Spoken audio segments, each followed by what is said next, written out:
बच्चों last class में हमने प्रोबेबिलिटी के बारे में सीख लिया था।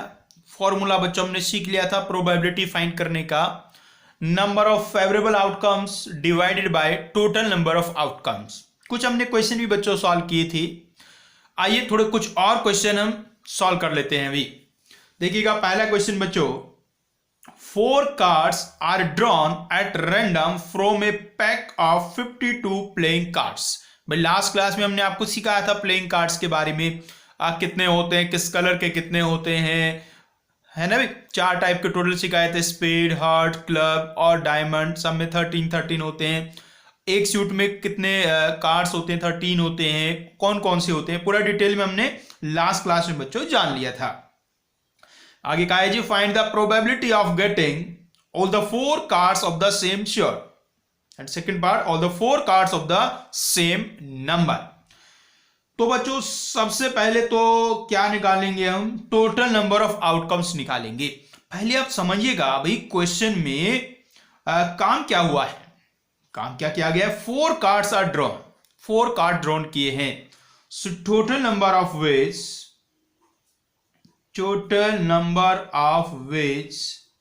ऑफ सिलेक्टिंग भाई कार्ड ड्रॉ करने का मतलब कार्ड सिलेक्ट ही तो आपने किए हैं ना। Total number of ways of selecting 4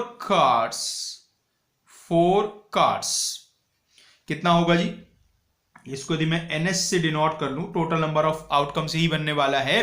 भाई टोटल कितने कार्ड्स हैं अपने पास, 52 कार्ड्स हैं। 52 डिफरेंट कार्ड्स होते हैं। उनमें से अपने को कितने लेने हैं भाई, उनमें से अपने को 4 सिलेक्ट करने हैं। तो कितना हुआ जी, 52C4। 52 में से 4 अपने को सिलेक्ट करने हैं। So total number of ways आ गए 52C4। अब बच्चों में फर्स्ट पार्ट में चलता हूं। इसमें कहा गया है all the 4 cards of the same suit. भाई यदि सेम सूट के कहा गया है, कुल मिला के 4 सूट होते हैं। तो आपने कहा चारों कार्ड एक ही सूट के होने चाहिए, तो इसके अंदर 4 केस बनेंगे भाई। या तो चारों डायमंड होंगे, या तो चारों हार्ट्स होंगे, या तो चारों क्लब होंगे, या तो चारों स्पेड होंगे। तो अब इसमें हम यहां लिखने जा रहे हैं फेवरेबल नंबर ऑफ आउटकम्स की बात चल बच्चों हो रही है। फेवरेबल नंबर ऑफ आउटकम्स भाई 4 केस टोटल बने हैं, या तो स्पेड, या तो क्लब, या तो डायमंड, या तो हार्ट्स। ये हमें लेना है। पहले केस को मैं देखता हूं, हमने चारों स्पेड लिए। ध्यान से देखो, कहा चारों कार्ड सेम सूट के आने चाहिए। सूट टोटल 4 होते हैं। तो पहला सूट है स्पेड। मालूम कहते हैं चारों कार्ड स्पेड के होने चाहिए। तो भाई स्पेड्स कितने होते हैं, टोटल 13 होते हैं। उन 13 में से आप 4 सिलेक्ट कर लो। या तो क्या हो सकता है, आप क्लब के ले लीजिए, या तो आप डायमंड ले लीजिए, और या तो आप हार्ट्स ले लीजिए। अब बच्चों इन चारों में से कोई एक ही काम होना है, इसलिए इन सबको क्या करना पड़ेगा, आपको ऐड करना होगा बच्चों। तो ये बन गया है कुल मिला के 4 times 3 13C4 बच्चों। तो प्रोबेबिलिटी कितना हो जाएगा अभी, तो प्रोबेबिलिटी वही अपना favourable number of outcomes upon total number of outcomes. So it's 4 into 13C4 divided by 52C4। ये बच्चों आ गया अपना आंसर। आइए अब सेकंड पार्ट को देखते हैं भाई। सेकंड पार्ट में देखो क्या कहा गया है आपको, all the 4 cards of the same number. चारों कार्ड एक ही नंबर के होने चाहिए। भाई जैसे एक ही नंबर के टोटल 4 ही कार्ड होते हैं। जब आप कोई 52 कार्ड्स इनमें लेते हैं, तो जैसे 1 नंबर वाले 4 कार्ड होते हैं, 2 वाले भी 4 होते हैं, 3 वाले भी 4 होते हैं। तो चारों आपको सेम नंबर वाले ही लेने हैं। तो या तो चारों 1 नंबर वाले लोगे, या तो चारों 2 वाले लोगे, या तो चारों 3 वाले लोगे।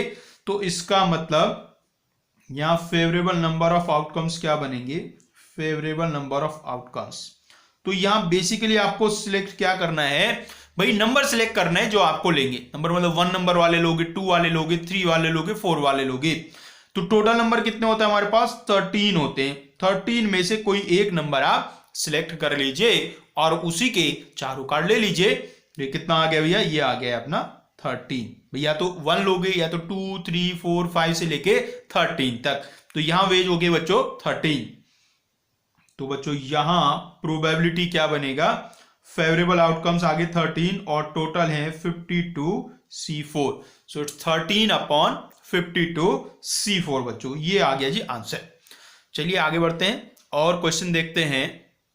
जैसे आप समझ आ चुका होगा, खेल सब परम्यूटेशन कॉम्बिनेशन का है बच्चों।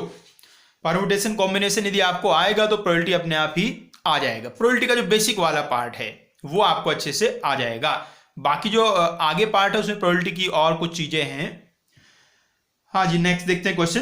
From a well shuffled deck of 52 cards a card is drawn at random, find the probability that card drawn is black and a jack, either black और ए जैक। तो भाई इस बार कितने कार्ड निकाले आपने, इस बार एक ही कार्ड निकाला है, तो टोटल नंबर ऑफ वेज क्या होंगे, total number of veg, total number of veg वही बनेंगे 52 C1 कह सकते हो, सीधे सीधे 52 ही कह दो। अरे 52 कार्ड्स है ना, उनमें से कोई एक कार्ड आपने निकाला तो तरीके 52 है ना। अब फर्स्ट पार्ट पे चलता हूं मैं। फर्स्ट पार्ट में क्या कहा, कार्ड आपका ब्लैक होना चाहिए और जैक होना चाहिए। भाई जो जैक है वो टोटल 4 होते हैं, हर सूट में एक जैक होता है, और ब्लैक कलर वाले 2 सूट होते हैं, तो इसका मतलब ब्लैक कलर वाले 2 जैक होंगे, ब्लैक कलर वाले 2 होंगे। तो कुल मिला के ऐसे 2 कार्ड हैं जो ब्लैक भी हैं और जैक भी है, तो उनमें से आपको कोई एक सिलेक्ट करना है। तो यहां फेवरेबल नंबर ऑफ वेज कितने होंगे, favourable number of veg, black भी हो और जैक भी हो, ऐसे कार्ड कितने हैं बच्चों, ऐसे सिर्फ 2 ही कार्ड हैं, तो वेज हुए 2 बच्चों। अब प्रोबेबिलिटी क्या हो जाएगा जी, प्रोबेबिलिटी हो गया 2/52 मैंने 1/26। सेकेंड पार्ट बच्चों में देखता हूं, आइदर ब्लैक और ए जैक, या तो ब्लैक हो या तो जैक हो। अब ऐसे कितने कार्ड्स हैं, ये ध्यान देने वाली बात है जी, ब्लैक हो या तो जैक हो। अब देखिएगा यहां मैं एक बार आपको बताता हूं, ब्लैक कितने होते हैं जी, ब्लैक कार्ड्स होते हैं 26। अब ये जो 26 हैं, इन्हीं में 2 जैक होते हैं और 24 अदर कार्ड्स होते हैं। और बाकी जो रेड हैं आपके, रेड भी कितने होते हैं, 26 होते हैं, इनमें 2 जैक होते हैं और बाकी 24 होते हैं। अब एक क्वेश्चन में कहा है आपको कि या तो वो ब्लैक होना चाहिए या तो वो जैक होना चाहिए, या तो ब्लैक हो जाए मतलब 26 में से आप कोई सा भी ले सकते हो, या तो वो जैक होना चाहिए, मतलब ये जो रेड है इनमें से भी जो ये 2 जैक हैं वो आप ले सकते हो। तो टोटल मेरे पास कितने कार्ड अभी हो गए हैं, 28 हो गए भाई, 26 ये हैं और 2 ही, तो 28 हो गए। इन 28 में से मैं कोई भी ले सकता हूं, इन 28 में से मैं कोई भी लूंगा, वो या तो ब्लैक आएगा या तो वो जैक आएगा। तो 28 में से एक कार्ड लेने के तरीके कितने होंगे, 28 होंगे बच्चों। तो यहां फेवरेबल वेज आ गया 28। सो बच्चों प्रोबेबिलिटी कितना हो गया रे, प्रोबेबिलिटी आ गया 28/52। थोड़ा चाहे तो आप कैंसिल कर लो भाई, 4 से कैंसिल हो जाएगा, तो 7/13 बच्चों आ गया है आंसर। तो ध्यान से करनी है question, number of veg he count करने सिंपल, ये तो समझ चुके होंगे, बाद में प्रोबेबिलिटी के लिए तो डिवाइड ही करना है। तो ऐसे क्वेश्चन ध्यान से करने होते हैं, ठीक है ना। कई बार बच्चे इस क्वेश्चन में क्या गलती करते हैं, कहता है सर ब्लैक होते हैं 26 और जैक होते हैं 4, तो 26 और 4 हो गए 30। ऐसी नादानी नहीं करनी है, क्योंकि जो ब्लैक है उसके अंदर जो जैक तो पहले से ही आ चुके हैं, तो एडिशनल जैक कितने बचे हैं, वो 2 ही बचे हैं, तो कार्ड्स मिला के 13 ही 28 बनने वाले हैं बच्चों। चलो भाई आगे बढ़ते हैं और देखते हैं क्वेश्चंस। नेक्स्ट क्वेश्चन में कहा है बच्चों, इफ ए लीप ईयर भी समझते हो, अरे फरवरी का चक्कर होता है भैया लीप ईयर में, जिस ईयर में फरवरी में 29 डेज होते हैं उसको लीप ईयर कहते हैं, ठीक है भी। और जो लीप ईयर होते हैं वो 4-4 साल बाद आते हैं, ऐसे सिखाया होगा आपको, जो ईयर 4 से डिवाइड हो जाता है पूरा वो लीप ईयर होता है। जैसे 2020 ये 4 से डिवाइड होता है इसलिए ये लीप ईयर है, और 2021 ये डिवाइड नहीं होता है इसलिए लीप ईयर नहीं है बच्चों। क्या कहा, if a leap year is selected at random what is the chance that it will contain 53 Tuesday, 53 Tuesday.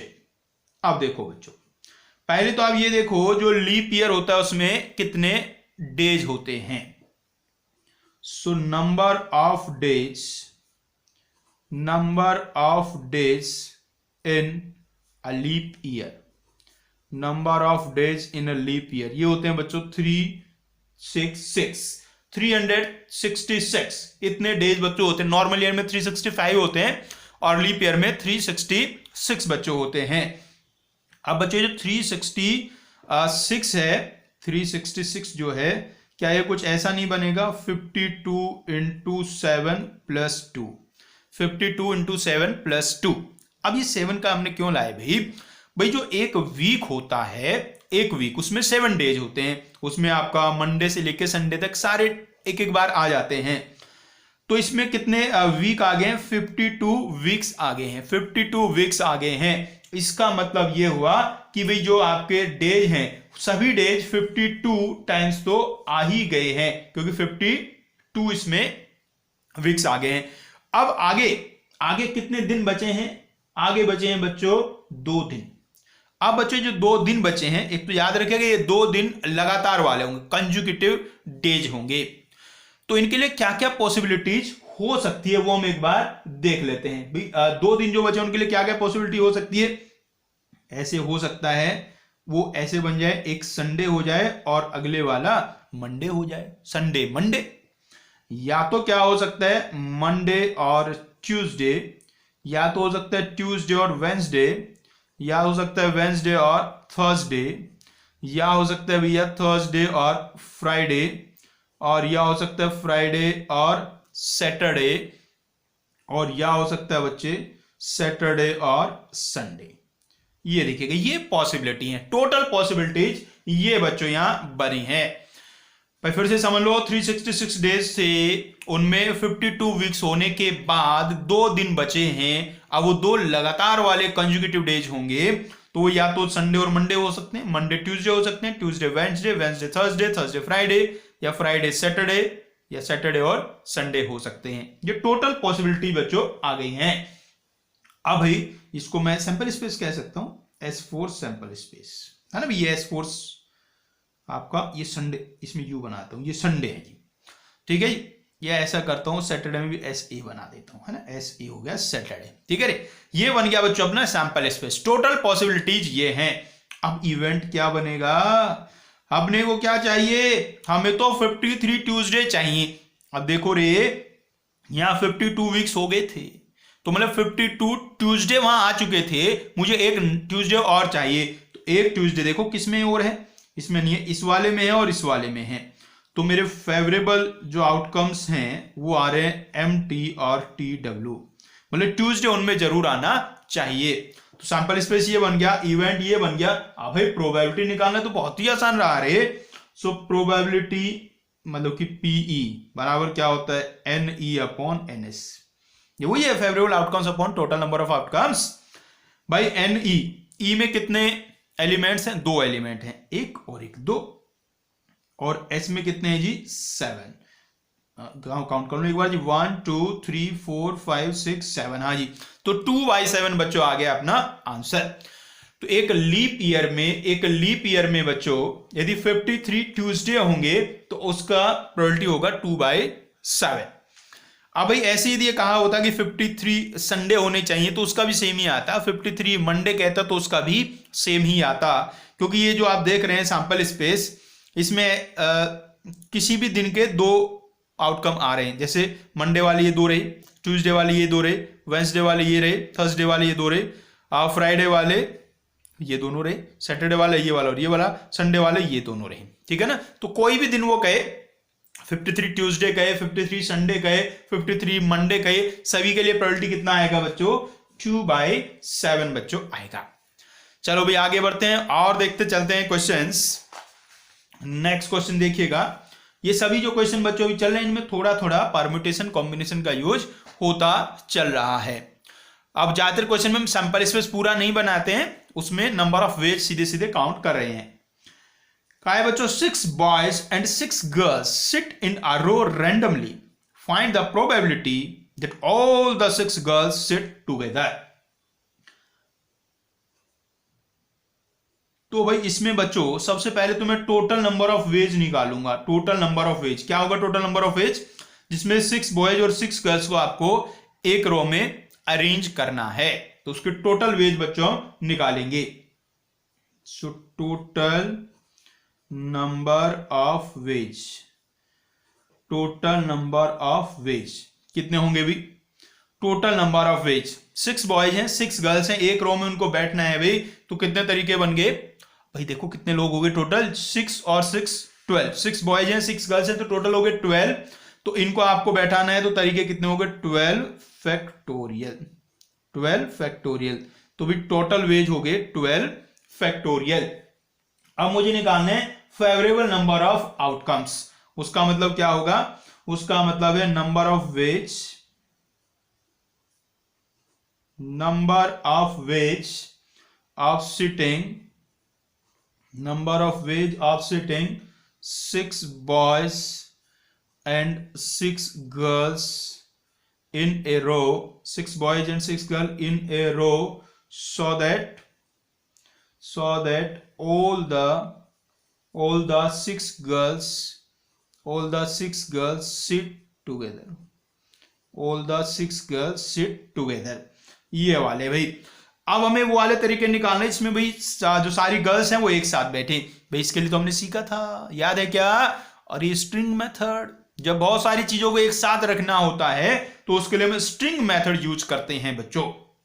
तो उसके लिए क्या करेंगे बच्चों, ये जो अपने 6 गर्ल्स हैं इनको आप एक साथ ही बैठा देंगे। ये 6 गर्ल्स हैं, इनका नाम ऐसे लिखते तो G1 G2 से लेके G6 तक। यहां आपके 6 बॉयज हैं B1 B2 से लेके B6 तक बच्चों। अब भाई स्ट्रिंग मेथड क्या कहता था? जिनको एक साथ रखना है उसको आप क्या काउंट करेंगे? 1 काउंट करेंगे। तो अब कितने लोग हो गए जी? इनको तो 1 काउंट करना है, तो 1 और ये 6, तो टोटल हो गए 7। अब 7 को अरेंज करने के कितने तरीके होंगे भैया? रे 7 फैक्टोरियल।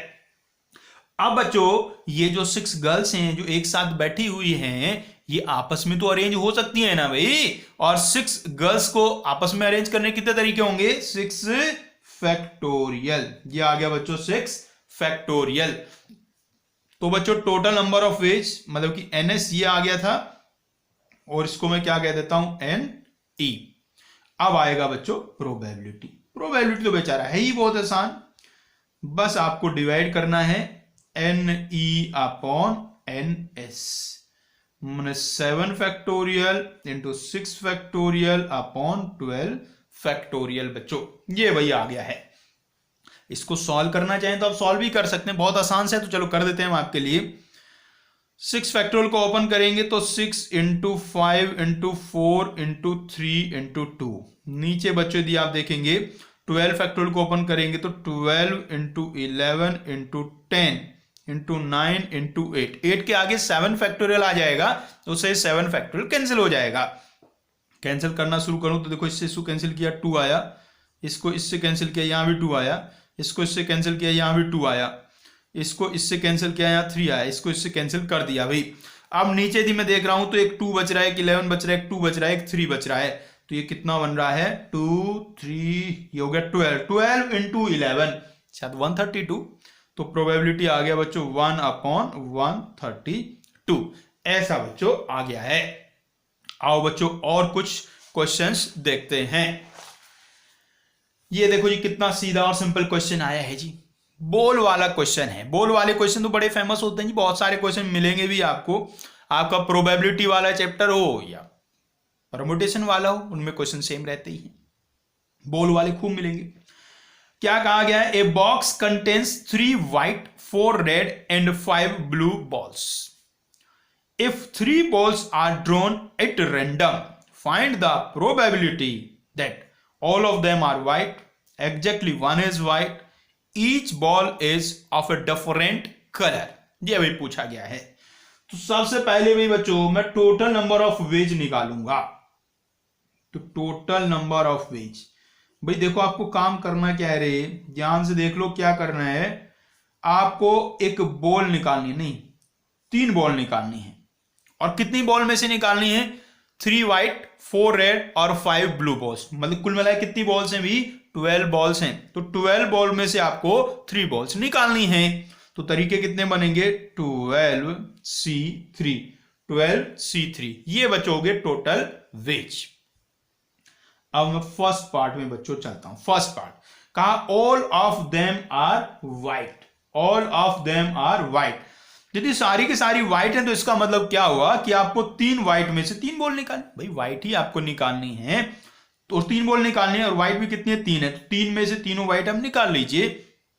तो यहां क्या हमें लिखना है? Number of veg, number of ways of selecting 3 white balls out of 3 balls। अब ये समझ में आ रहा है 3 बॉल्स कैसे कह रहे हैं हम? बोल तो 12 थे, 3 क्यों कह रहे हैं? अरे भाई व्हाइट ही निकालनी है तो एक ही तरीका होगा, चाहो तो 3C3 लिख लो। 3C3 मतलब कि 1 बच्चों। तो प्रोबेबिलिटी कितना आ गया? तो प्रोबेबिलिटी आ गया 1/12C3, 1/12C3। चाहो तो आप 12C3 का वैल्यू निकाल लोगे तो वो 220 बच्चों आता है। बहुत आसान है वैल्यू निकालना। तो क्लियर बात हुई भी। अब सेकंड पार्ट देखता हूं। सेकंड पार्ट में कहा है मुझे भाई, सेकंड पार्ट में कहा है एग्जैक्टली 1 इज व्हाइट, सिर्फ एक व्हाइट होनी चाहिए। इसका मतलब यह हुआ एक व्हाइट होनी चाहिए और बाकी जो 2 हैं वो रेड और ब्लू में से कोई हो सकती हैं। तो मैं फेवरेबल नंबर ऑफ आउटकम्स लिख रहा हूं, या favourable number of veg, favourable number of veg. तो अब मुझे क्या करना है? एक व्हाइट बॉल लेनी है। भाई व्हाइट कितनी है टोटल? व्हाइट 3 बॉल है और 3 में से कितनी लेनी पड़ेगी? 1 लेनी पड़ेगी। तो 3 व्हाइट में से मुझे 1 व्हाइट बॉल लेनी है, और बाकी बॉल्स कितनी बची? 4 रेड और 5 ब्लू, मतलब कि 9 बॉल्स बची हैं बाकी। और उनमें से कितनी बॉल लेनी है? 2 बॉल लेनी है। ध्यान से समझो भाई, ध्यान से समझो। यहां एक ऐसे बना के दिखाता हूं आपको। भाई कहानी कुछ ऐसी तो है, 3 व्हाइट हैं, 4 रेड हैं और 5 ब्लू बॉल्स हैं। आपको एग्जैक्टली 1 व्हाइट लेनी है, तो इस वाले में से तो मुझे 1 बॉल लेनी है, और ये जो टोटल 9 बॉल्स हैं इनमें से कितनी लेनी है? 2 लेनी है। ये समझ में आया 2 कैसे लेनी है? अरे टोटल 3 बॉल सिलेक्ट करनी है ना भाई। तो 9 में से 2 लेने के तरीके कितने आ गए? 9C2 बच्चों। तो प्रोबेबिलिटी क्या बन गया? जो फेवरेबल आउटकम्स हमारे हैं 3 × 9C2, भाई 3C1 का वैल्यू तो 3 होता है अपॉन 12C3 बच्चों। इसको चाहो तो वैल्यू पुट करके आप सॉल्व कर लेना। ऊपर आ जाएगा 108 और नीचे है 220। तो ये सॉल्व करके आ गया बच्चों 27/55। 4 से कैंसिल कर दिया है। क्लियर बाजी? आइए नेक्स्ट पार्ट को मैं देखता हूं। थर्ड पार्ट में कहा है each ball is of a different colour, her ball different colour की लेनी है। इसका मतलब यह हुआ भाई, इसका मतलब यह हुआ कि एक आपको व्हाइट लेनी है, एक आपको रेड लेनी है और एक आपको ब्लू लेनी है। तो ये तो बहुत ही सिंपल हो गया, एक व्हाइट में से लेनी, एक रेड में से लेनी और एक ब्लू में से लेनी है। तो ये बन जाएगा 3 × 4 × 5, मतलब 3C1 4C1 5C1, वैल्यू 345 ही आएगी। तो इसको मल्टीप्लाई करें कितना आ गया बच्चों? ये आ गया है 60। तो यहां बच्चों प्रोबेबिलिटी कितना आ जाएगा रे? 60/12C3, मतलब 220, मतलब कि आ गया बच्चों 3/11। तो इस तरीके से बच्चों बहुत आराम से आपको कर देना है। अब यदि आप क्वेश्चन को ध्यान से भाई समझ पा रहे हो ये प्रोबेबिलिटी वाले सवालों को, तो प्रोबेबिलिटी तो कुछ है ही नहीं। अरे ये तो परम्यूटेशन है, सिंपल सीधा सीधा। भाई परम्यूटेशन में ऐसे सवाल ना किया करते थे क्या कि 3 व्हाइट 4 रेड 5 ब्लू बॉल्स हैं, इनमें से 3 बॉल निकालो, बताओ टोटल कितने तरीके होंगे। फिर कहते थे थी सारी व्हाइट हो तो उसके तरीके क्या होंगे, सिर्फ एक व्हाइट हो उसके तरीके क्या होंगे, ऐसे सवाल करते थे ना। तो वही तो सेम टू सेम है, इसीलिए आपको बार बार समझा रहे हैं कि भाई यदि आपको परम्यूटेशन आ गया तो प्रोबेबिलिटी तो अपने आप ही आ जाएगी, इसमें कुछ नया काम है ही नहीं। सिंपली जो नंबर ऑफ वेज है उनको डिवाइड ही तो करना है। आइए आगे बढ़ते हैं जी। एक और बढ़िया सा क्वेश्चन आपके सामने है, कहा है 3 tickets are drawn at random out of 21 tickets marked with numbers 1 to 21. Find the probability that the 3 numbers are in AP. देखो जी क्या बढ़िया क्वेश्चन है। तो भाई 1 से लेकर 21 तक आप नंबर लिखे हुए टिकट्स हैं आपके पास, 3 उनमें से आपको लेने हैं और जो आपने नंबर लिए वो एपी में होने चाहिए। इस बात की प्रोबेबिलिटी आपसे पूछी है। तो भाई सबसे पहले, अरे भाई सबसे पहले तो आप क्या करेंगे, टोटल नंबर ऑफ वेज निकालेंगे। टोटल नंबर ऑफ वेज सबसे पहले तो वही निकालना होता है, टोटल नंबर ऑफ वेज किस चीज के, 3 कार्ड सिलेक्ट करने के। अरे भाई टोटल कितने कार्ड्स हैं भाई, टोटल 21 कार्ड्स हैं, टोटल 21 कार्ड्स हैं और उनमें से हमें कितने सिलेक्ट करने हैं, 3 सिलेक्ट करने हैं। तो तरीके कितने हो गए, 21C3। ये बच्चों आ गए टोटल वेज। अब मैं बात करूंगा फेवरेबल आउटकम्स या फेवरेबल नंबर ऑफ वेज के बारे में। अब इसके करने के बच्चों 2 तरीके हमारे पास हैं, 2 मेथड हैं। एक एक करके मेथड आपको बताता चलता हूं। पहला मेथड तो बहुत सिंपल सा है, बिल्कुल बेसिक से है वो। उसमें क्या कहते हैं हम, भाई जब नंबर्स आप लोगे वो एपी में होंगे तो कैसे कैसे नंबर ले सकते हो आप, ले लो 1 2 3 या ले लो 2 3 4 ऐसे करके। तो जब मैं 1 2 3 ले रहा हूं या 2 3 4 ले रहा हूं तो इसमें देखो कॉमन डिफरेंस कितना आ रहा है, 1 आ रहा है। या तो मैं ऐसे ले लेता 1 3 5 या 3 5 7 या कॉमन डिफरेंस 2 आ रहा है। मतलब जो नंबर्स हम ले रहे हैं वो किस पे डिपेंड कर रहा है, कॉमन डिफरेंस पे डिपेंड कर रहा है। तो इसमें पूरे केसेस बना लेते हैं कॉमन डिफरेंस के हिसाब से। तो यहां मैं क्या लिखने वाला हूं, यहां लिखूंगा common difference. Common difference, common difference कितना आप रखना चाहेंगे वो लिख लेते हैं। यहां मैं लिखूंगा क्या, जो पॉसिबिलिटीज होंगी, पॉसिबिलिटीज, और यहां लिखूंगा मैं नंबर ऑफ पॉसिबिलिटीज या number of veg, number of veg, या मैं ऐसे लिखूंगा तो पॉसिबल ट्रिपलेट्स है ना। अरे 3 नंबर लोग ना तो उसे ट्रिपलेट कहेंगे, तो पॉसिबल ट्रिपलेट्स क्या क्या बनेगी। तो मैं कहता हूं कॉमन डिफरेंस ना 1 ले लो। भाई यदि कॉमन डिफरेंस 1 रखोगे इसका मतलब आपको 3 लगातार वाले नंबर लेने हैं। तो कौन कौन से ले लो, 1 2 3 ले लो, या 2 3 4 ले लो, या 3 4 5 ले लो, या आखिर में जाके आप 19 20 और 21 ले लो। अब बताओ रे कितने ट्रिपलेट्स यहां बन गए हैं, काउंट करके 1 2 19। बिल्कुल बेसिक ये समझ लोगे। तो ये है टोटल 19 बच्चों। यदि मैं कॉमन डिफरेंस को 2 कर देता हूं तो फिर कैसे लिया जाएगा, यदि मैं पहला 1 ले रहा हूं फिर 3 आएगा फिर 5 आएगा, फिर 2 लूंगा तो 4 आएगा 6 आएगा। लास्ट में देखो कॉमन डिफरेंस आपको 2 रखना है तो भी लास्ट में तो 21 ही आएगा ना, उससे पहले 19 आएगा और उससे पहले 17 बच्चों आएगा। तो टोटल कितने केसेज हो गए, 17। एक और देख लेता हूं, कॉमन डिफरेंस को 3 बना देता हूं भाई।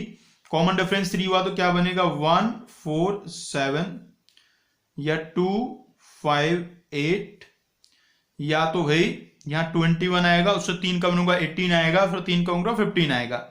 तो 15 18 21। तो यहां कितने केस बन गए बच्चों, 15 केसेस बन गए हैं। ऐसे ही बच्चों चलता जाएगा। अब आखिर में कहां तक पहुंचेगा भाई, आखिर में तो पता नहीं कहां तक पहुंचेगा भाई। धीरे धीरे ये तो समझ में आ गए, 2 कम होते जाएंगे और लास्ट में कहीं 1 जरूर बच जाएगा। अब जो वो 1 बचेगा वो कौन सा होगा, वो चलो हम सोचते हैं एक बार। एक ही केस में लिख दूंगा वो क्या होने वाला है। तो उसमें सबसे पहला तो भाई 1 होगा और सबसे आखिर वाला 21 होगा। सबसे पहला 1 और सबसे आखिर वाला 21 होगा। तो बीच वाला कौन सा होगा भाई, बीच वाला देख लो। एपी बनाने के लिए क्या चाहिए आपको, वो एपी वाला कंडीशन ना था, a plus e equals to 2 भी होता है, तो इन दोनों को ऐड कर दे तो 22 आ जाएगा। तो यहां बीच में कौन आएगा, 11 आएगा बच्चों। अब यहां देखो कॉमन डिफरेंस कितना बन गया, कॉमन डिफरेंस 10 हो गया। तो ऐसे कॉमन डिफरेंस धीरे धीरे बढ़ता जाएगा, 1 से लेके 10 तक जाएगा। और यहां नंबर ऑफ वेज कितने बन जाएंगे, 1 बन जाएंगे।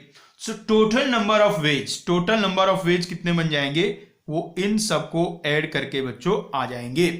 अब 1 से लेके 19 तक सबको आप ऐड कर दीजिए, 1 से लेके 19 तक सबको ऐड कर दीजिए।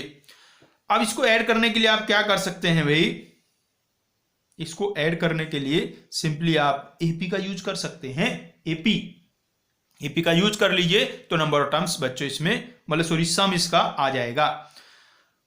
जैसे इसमें यदि मैं इधर से किधर से भी चल लो आप, तो इसमें कॉमन डिफरेंस 2 आएगा और नंबर ऑफ टर्म्स यहां से देख लो 10 आएंगे। तो ऐसा बन जाने वाला है n/2 2a plus n-1 into D, ऐसा बच्चों बन जाएगा। और यदि इसको मैं सॉल्व कर रहा हूं तो मुझे लग रहा है कि ये 100 आ गया है भाई, ये आ गया है बच्चों 100। वैसे इसके लिए हमने एक डायरेक्ट फॉर्मूला भी सीखा था, यदि आपको याद हो तो, sum of first n odd natural numbers, sum of first n odd natural numbers n square के बराबर होता है। तो यहां आप देखेंगे तो फर्स्ट 10 ओड नेचुरल नंबर्स लिखे हैं तो उनका सम 100 के बराबर बच्चों होगा, 10 स्क्वायर के बराबर। तो ये हमारे क्या आ गए, ये फेवरेबल आउटकम्स आ गए हैं। ये कौन से आउटकम आ गए, ये फेवरेबल आ गए हैं। वो टोटल आ गया था, ये फेवरेबल आ गया। तो अब आ जाएगा प्रोबेबिलिटी। तो प्रोबेबिलिटी कितना आ गया, 100/21C3, 100/21C3 बच्चों। ये एक तरीका बच्चों हुआ क्वेश्चन को सॉल्व करने का। ये कोई तरीका है नहीं वैसे तो, इसमें सिंपल हमने काउंट कर लिए सारे केसेस ना, काउंट कर लिए जो फेवरेबल वाले केसेस थे वो सारे हमने काउंट कर लिए हैं। अब इसी का दूसरा तरीका सीखते हैं। तो दूसरा तरीका ये कहता है बच्चों कि भाई हमें 3 नंबर लेने हैं और मान लीजिए हमने नंबर्स क्या ले लिए, नंबर्स हमने ले लिए हैं ए, बी और सी, और ये किस में है, एपी में है। तो बच्चों ये एपी में है तो कंडीशन क्या होगा, कंडीशन होगा a plus c is equal to 2b, a plus c is equal to 2b, ये बच्चों बनेगा कंडीशन। अब ही बच्चों यहां देखिए, यहां आपको वास्तव में 3 नंबर सिलेक्ट ही नहीं करने हैं, आपको 2 ही नंबर सिलेक्ट करने हैं। 2 ही नंबर क्यों कह रहे भाई, यदि आपने a और c ले लिए तो b तो अपने आप ही आ जाएगा, a प्लस सी बराबर 2b लिखा है ना। तो आपको खाली 2 ही नंबर सिलेक्ट करने हैं, वो a और c हैं, लेकिन उनका सम किसके इक्वल है, 2b के इक्वल है। और 2b कैसा नंबर होगा, इवन नंबर होगा। 2b कैसा नंबर होगा, इवन। अरे b इंटू 2 किया ना तो इवन नंबर होगा। तो बेसिकली आपको क्या करना है, आपको 2 ही नंबर सिलेक्ट करने हैं और ऐसे सिलेक्ट करने हैं जिनका सम इवन आए। तो इसमें अंदर क्या बनेंगे, इसके अंदर 2 केस बन जाएंगे। पहला केस क्या बनेगा, a and c are odd, दोनों के दोनों ओड हो जाए। और दूसरा केस क्या बनेगा कि दोनों के दोनों इवन हो जाए, a and c are even.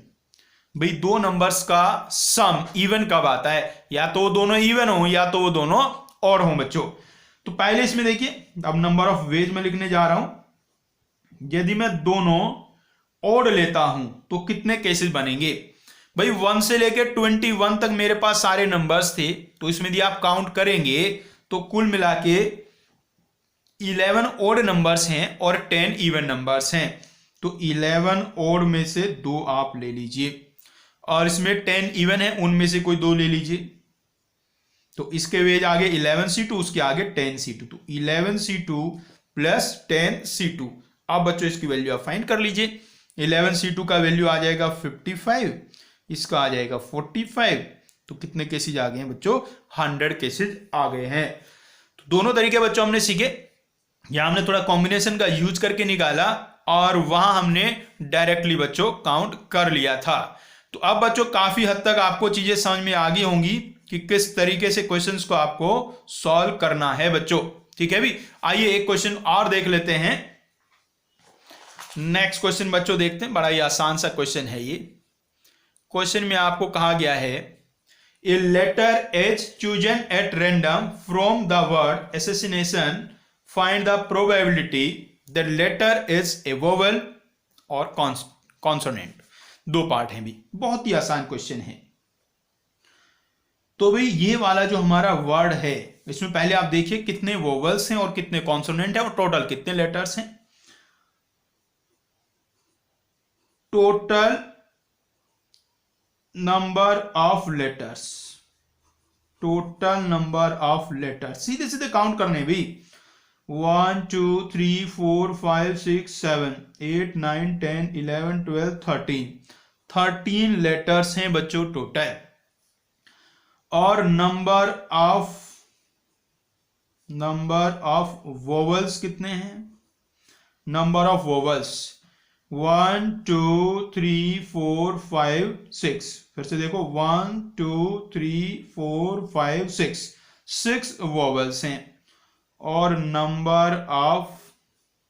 Number of consonants obviously 7 ही होंगे, फिर भी काउंट कर लेता हूं एक बार 1 2 3 4 5 6 7, हाँ जी ये होंगे बच्चों 7। अब देखो यहां क्या खास बात है ना, यहां कोई लेटर कितनी बार आया नहीं आया उससे कोई खास फर्क नहीं पड़ता है।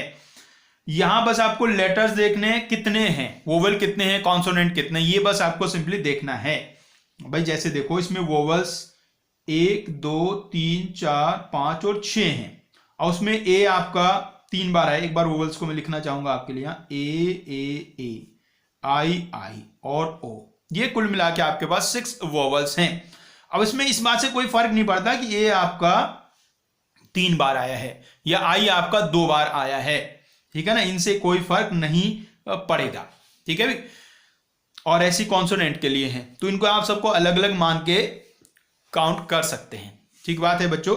अब ये मैं ऐसा क्यों कह रहा हूं कि अलग अलग माने काउंट कर सकते हैं? एक बच्चा कहता मैं तो ये कहूंगा कि भाई इसमें ना 3 वोवल्स हैं, बच्चा कहता मैं ऐसे कहूं कि 3 वोवल्स हैं। और ऐसी कॉन्सोनेंट एक बार देखूं, s s s s n n और टी, और कह रहा है 3 ही कॉन्सोनेंट है। मैं ऐसे भी तो कह सकता हूं, बच्चा कह रहा है कि 3 वोवल हैं और 3 कॉन्सोनेंट हैं, और टोटल लेटर्स डिफरेंट की बात करूं तो 6 है।